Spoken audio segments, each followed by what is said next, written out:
Dear listeners, you are tuned into the phone-in program Hearts and Needs. We will now have a conversation with our next dear listener. Please go ahead. Greetings to you. Greetings to you. Please go ahead. Dr. Ritvoo, I'm very happy to be speaking with you. I feel the same. I'm delighted to have the opportunity to be at your service for a few minutes. My question is a general one. First, let me introduce myself. I'm calling from here, and I'm 37 years old. In my opinion, at the beginning of life, whether in childhood, adolescence, or youth, none of our choices are truly ours, like our family or where we live. Until I was 25, my life was completely under my control, even though I didn't have a good family. But I didn't quite catch your point. If you're there, you're making a valid point. When someone is 2, 4, or 6 years old, they have no role in their choices. You mentioned that until you were 25, your life was under your control. Did you mean that, or did you misspeak? No, I misspoke there. What I mean is that from the time I became aware of myself, I realized. From around 15 or 16, when I could stand on my own 2 feet a bit, as people around me said, I was mature beyond my years and understood more than my age suggested. At that time, I planned my life and achieved what I wanted, as far as I desired. There was nothing I couldn't do, within the limits of my own thinking. Unfortunately, after 25, I feel things changed. If I remember correctly, my life's desires gradually stopped aligning with my wishes, and my choices were no longer mine, but I had to follow through. For example, my migration. Well, regarding migration, if you didn't want to, you wouldn't have come. You made the decision to migrate yourself, correct? Yes, I decided to migrate and did so. But unfortunately, the people I expected to support me, those who had promised me, didn't keep their word, and my life plans fell apart one by one. Look, this is an important point. You made the decision for your life, but when we rely on others, everything can change. You see the worst-case scenario? People fall in love, get married, but then they fight, sometimes to the point of wanting to kill each other, and they divorce. So, others are not the determiners or decision-makers. We need to understand that when we're connected to others, anything is possible. I can decide to sit or stand in normal circumstances, but whether I can make someone else stand or sit depends on the type of relationship and the psychological and emotional context. Things can always go wrong. The fact that you decided to migrate was your choice, but it's unfortunate that you expected others to do something or help, and they didn't. This happens in everyone's life. You're right, but if someone makes a promise and doesn't keep it, they should face the consequences. I would give them what they deserve and make them regret what they did. What does that mean? If someone makes a promise, they should face the consequences. No, that's not how it works. If someone owes you money or has signed a legal contract, that contract has a clear framework. For example, I sign a contract with you that you give me 100 taman or $100, and I'll return it in a month. That's a commitment. But if I promise to help you and then don't, maybe because my situation worsens, I can't manage my own life, or I change my mind, you can't hold someone accountable for a promise. We can't rely on others' promises. Exactly. Others shouldn't be allowed to play with someone's life. Your point is valid, but no one has played with your life. You trusted someone. The first principle is that people can change. That's why I've said multiple times on radio and TV programs, that if 100 people tell me something 1,000 times, that's 1,000,000 times, the day I act on it, I alone am responsible. If someone says, come to America or Europe, we'll help you, and then they don't, that's entirely possible. At least 20 to 30% of people have experienced this. But I can't say, because you promised, you ruined my life. I shouldn't depend on anyone. Even a legal commitment or contract with a legal framework, like you giving me $100 and me promising to return it in a month. If I don't have the money to return in a place like America, there's nothing you can do. It's not like in Iran where they say you're a debtor and throw you in jail. In America, as long as there's no fraud involved, they don't convict someone for a written financial commitment. You have the right to pursue your claim, but if the other party has no money, there's nothing to be done. That's why in America, sometimes when someone commits a financial violation and has no money, they let it go because it's pointless and doesn't go to court. It's not a criminal matter, it's civil. I think this approach is correct. I was discussing this with a colleague yesterday. I can't say that because people promised and didn't follow through, they ruined my life. I should never act based on others' promises. Even if you know me, you'd know I've never had expectations or demands in my entire life. I hope, but I don't expect. That's why for years, My license plate in America read, "I lost hope in others." What I meant was that I'm at ease and relaxed because I don't rely on others. I completely understand that someone promised you and didn't keep their word. That's the nature of promises and commitments. Or, for example, a husband and wife who make vows to each other. Why does one later betray and destroy their life and their children's lives? Sorry for interrupting, Dr. Ritvoo. Suppose you have a conference in 2 months. Everything is set, but on the day of the conference, the venue manager says, "I promised someone else." What do? Nothing. I'm completely prepared. Let me give you an example. On my recent trip to Seattle, the venue manager was supposed to open the door, but either they weren't informed or they didn't show up. I calmly turned back and told my friends, "Fortunately, there's a great Iranian restaurant nearby. Let's all go there. No one needs to pay anything. I'll give my talk at the restaurant. If you want to eat something, go ahead. I'm very sorry for trusting someone. It was my mistake. The responsibility is entirely mine.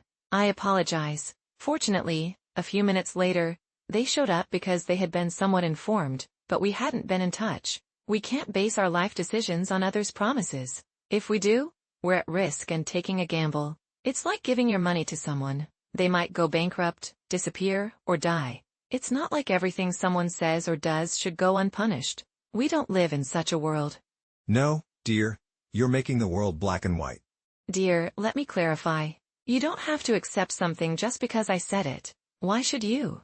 If I tell you, "Give me $1,000, and I'll give you $100,000 next year, I promise, I swear," you can't later say, "Why did you do this? Why did you believe it? Why did you think I'd definitely do it?" Maybe I'm taking advantage of your need and saying, "Give me $1,000, and I'll give you $5,000. In America, for example, in California, if someone lends money to another with a normal interest rate of 4 to 6%, there's no issue.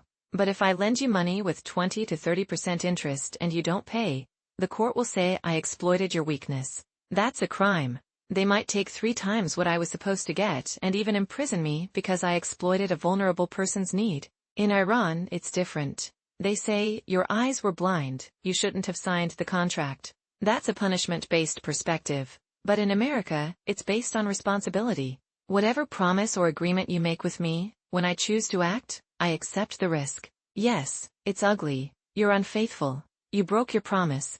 You did something bad, but we can't spend all day punishing everyone.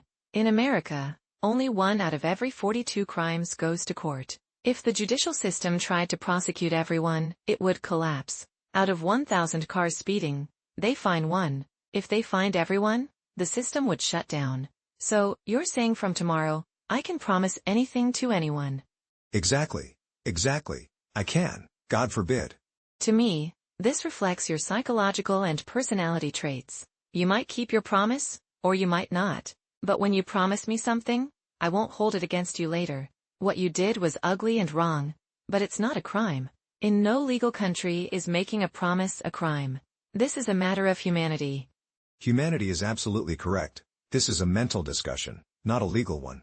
Exactly. You can't take someone to court because they dislike you or wish you were dead. They can wish it. But someone who wishes death on another isn't human. I agree with you. Because I taught sociology of law and ethics at the University of Tehran before the revolution, I say that ethics, values, law, and justice are concepts that shouldn't be confused. Sometimes, even justice shouldn't be equated with order or law, because many laws are unjust. That's why I wanted to make sure. You're 37. And at 25, you migrated. But those who promised you didn't keep their word. That's unfortunate, unethical, and inhumane. But unfortunately, it's not illegal. And there's no punishment for it, except in specific cases I mentioned, which depend on a contract. So, in short, you shouldn't have trusted. You should have been cautious. No, it's not about trust or caution at all. That's the rule of the game. It's like when I go to a shop, and the seller wants to sell something.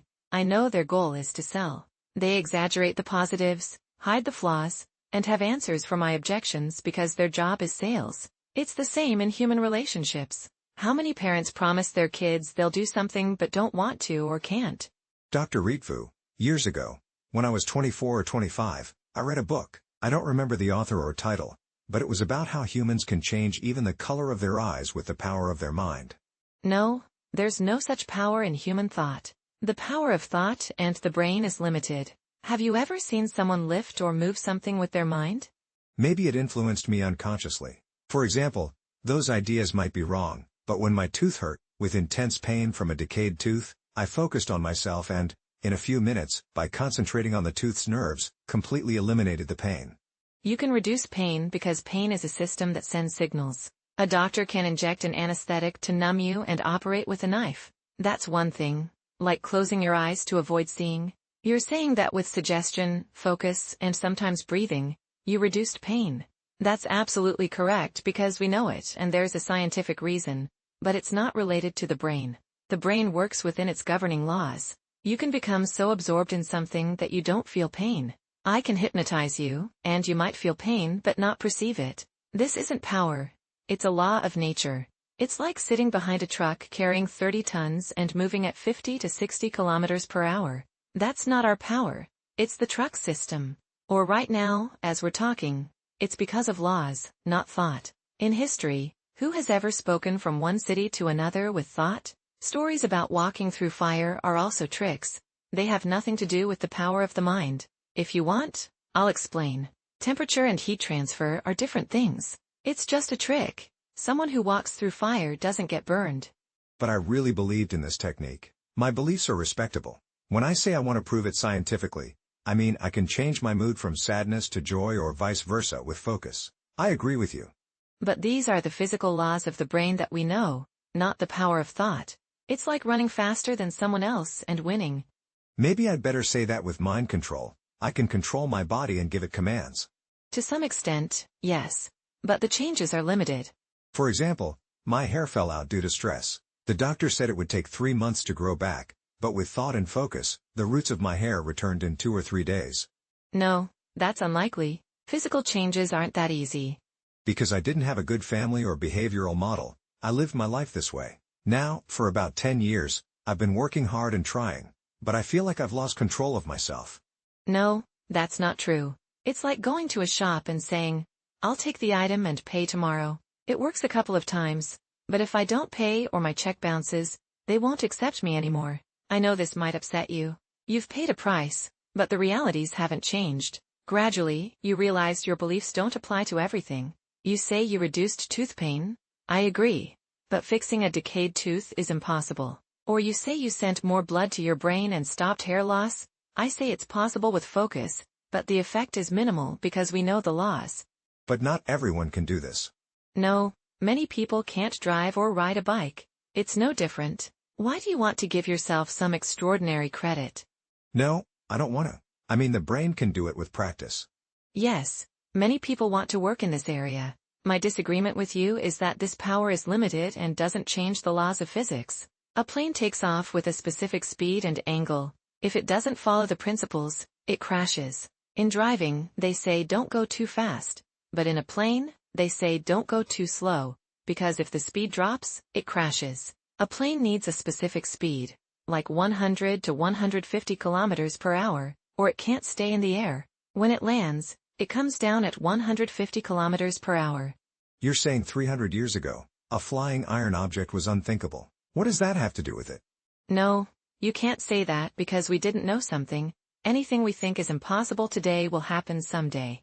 Yes, that's a different discussion. But, for example, I once had to go 40 days without food, only drinking water. With focus and thought, I controlled my body, and after 40 days, I had no issues. No, I'm sorry. Since we're on the program, I don't accept that or consider it realistic. My question is, how can a person master themselves, regain control over work, learning, or things like sports that they used to master but no longer do? Sometimes, the laws of nature don't allow it. For example, I used to run this fast, and at 50, they say with 3 months of training, you can run like before. But at 80, the system doesn't work. Right now, I can't quit smoking without medication. You absolutely can. Smoking isn't a real need. You have to endure the pain of quitting. Many people quit smoking in one day, but some try multiple times. A drug like Chantix deactivates the brain's receptors. If used correctly, smoking becomes like straw. I used Chantix. I listened to you, but I couldn't fool myself. No, it's not about fooling yourself. The brain's receptors are deactivated. I know the first few days are tough. Yes, I know. I was doing it, but when something happened, I didn't want to continue. Look, you have a fixed perspective. Humans aren't fixed. For example, I decide to go on a diet because the doctor says if I don't, I'll die. But at a party, I get caught up and enjoying myself becomes more important. At night, I regret eating too much. I'm not like a rock or a piece of wood. I'm a fluid being whose states change. If humans were fluid, you couldn't have gotten a doctorate or succeeded in multiple fields. No, being fluid means disciplining yourself. We have self-discipline, control, and self-management. Some have it, some don't. For example, at a party, they offer you something you don't like. You say no, but someone else feels obligated and eats. The brain works with pain and pleasure. When I decide, it's based on pain and pleasure, but an hour later, it might change. Why can't humans step on their pleasures? I wasn't like this before. I used to step on my pleasures, but now I can't. No, some things have become more important to you. Some people didn't step on their pleasures before but do now. For example, you give a child a biscuit and say, if you don't eat it, I'll give you another in an hour. Some wait, some eat after 10 minutes, some eat right away. It depends on their belief, need, and expectation. 100 kids have 100 different reactions. We know this about humans. Within the framework of freedom, we are responsible. For example, whether I exercise or not, I jump off the ground. Right now, I jump a few centimeters. With practice, maybe a bit more, but it won't double, no matter how much I think. Exactly. The smoking issue is critical for you. Before, it wasn't important. I quit one day and didn't smoke for years. Now, the doctor says I have to quit for a job promotion, but I can't. No, if you change I can't to something else, it'll work out. When you're nervous or in pain, it's worth it. You weren't like this before. I don't believe that. No, I'm not talking about aging. People change. Maybe you've become stronger in some areas, but in this case, your resistance has weakened, or the world has become less important to you. Many factors are involved. For example, I say, work for me, and you say, no, I don't need money. Tomorrow, your child gets sick, and you beg me for work. Yesterday, you didn't need it. Today, you need money for your child's health. You work twice as hard for half the pay because your child's health is worth more. People make decisions and change. We're like clouds or rivers, never the same from one moment to the next. Sorry for interrupting. If you were to recommend a book or CD to help someone regain discipline. No, I don't have anything specific like that. You can find my CDs in Iran, but that's not what I mean.